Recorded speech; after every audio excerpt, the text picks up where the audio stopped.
Bonjour les IMA, bonjour les conjoints des IMA importants au quotidien dans notre travail.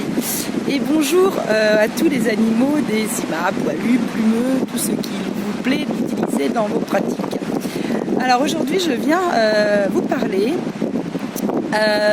d'un sujet assez classique qui revient régulièrement sur la boîte mail de Cœur d'Artichien. C'est voilà, je veux devenir intervenante en médiation animale et je ne sais pas quel chien choisir, quelle race choisir. Donc il y avait 2-3 petites choses à vous dire. La première chose, c'était il est essentiel de savoir qu'il n'y a pas de race spécifique à la médiation animale.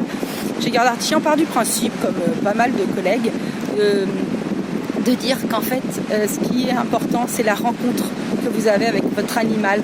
Et c'est la rencontre entre un individu chien et un individu humain.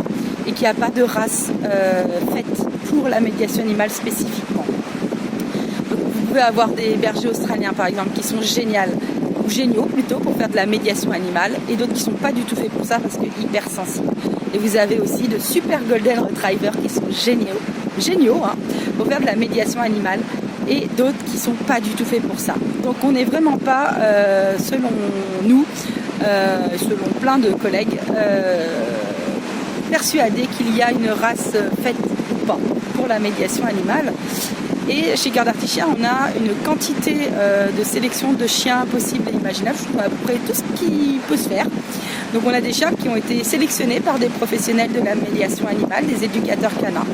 On a également des chiens qui ont été choisis directement par les IMA parce qu'elles faisaient confiance à l'éleveur et qu'elles ont laissé l'éleveur choisir le chiot qui pouvait correspondre à ce travail. Donc ça c'est bien pour les éleveurs qui font bien leur boulot, qui travaillent la sociabilisation des chiots et ni trop ni pas assez. Et voilà.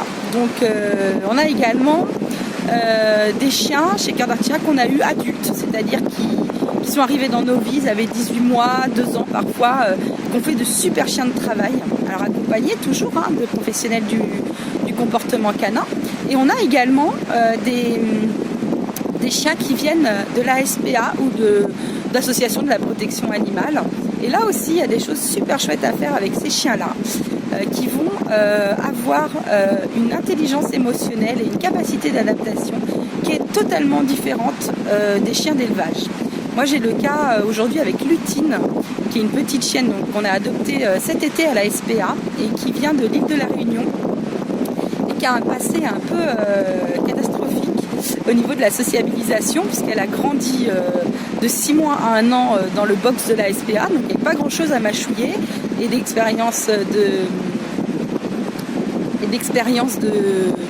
bêtises à faire, donc elle se rattrape bien maintenant. Mais c'est une chienne qui a une capacité d'analyse et d'apprentissage qui est phénoménale, qui a une capacité à réagir aux émotions humaines de manière très différente de ce que je connaissais de mes chiens de berger, chiens un peu de luxe qui sont nés dans un élevage, qui ont été chouchoutés depuis leurs premières heures et aujourd'hui qui font vraiment un travail différent. Donc oui, c'est possible de travailler avec des chiens de la protection animale. L'important, c'est la rencontre et l'important, c'est la complicité que vous allez créer avec votre chien. À partir du moment où il n'y a pas de danger pour les bénéficiaires avec qui vous allez travailler, vous avez la possibilité d'adopter dans les refuges de la protection animale des super chiens de travail. Ça demande énormément de travail, ça demande beaucoup d'énergie, ça demande une implication émotionnelle bien plus importante, il me semble, en tout cas dans mon expérience. Ça demande d'être encadré par des professionnels du comportement canin. Mais le résultat, il est top. Et surtout, si vous voulez travailler avec des publics bien cabossés par la vie, j'entends par là des publics type protection de l'enfance, j'entends par là de la réinsertion sociale, j'entends par là des publics en errance, j'entends par là le pénitentiaire bien évidemment.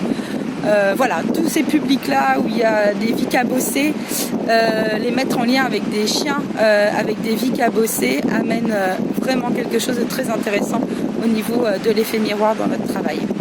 Eh bien écoutez, c'est déjà une vidéo un peu plus longue que ce que j'avais imaginé. Je vais vous souhaiter une excellente semaine. Et puis, je vous souhaite une bonne continuation dans tous vos projets en lien avec la médiation animale. Et n'oubliez pas, surtout, de prendre soin de vous. Bye bye!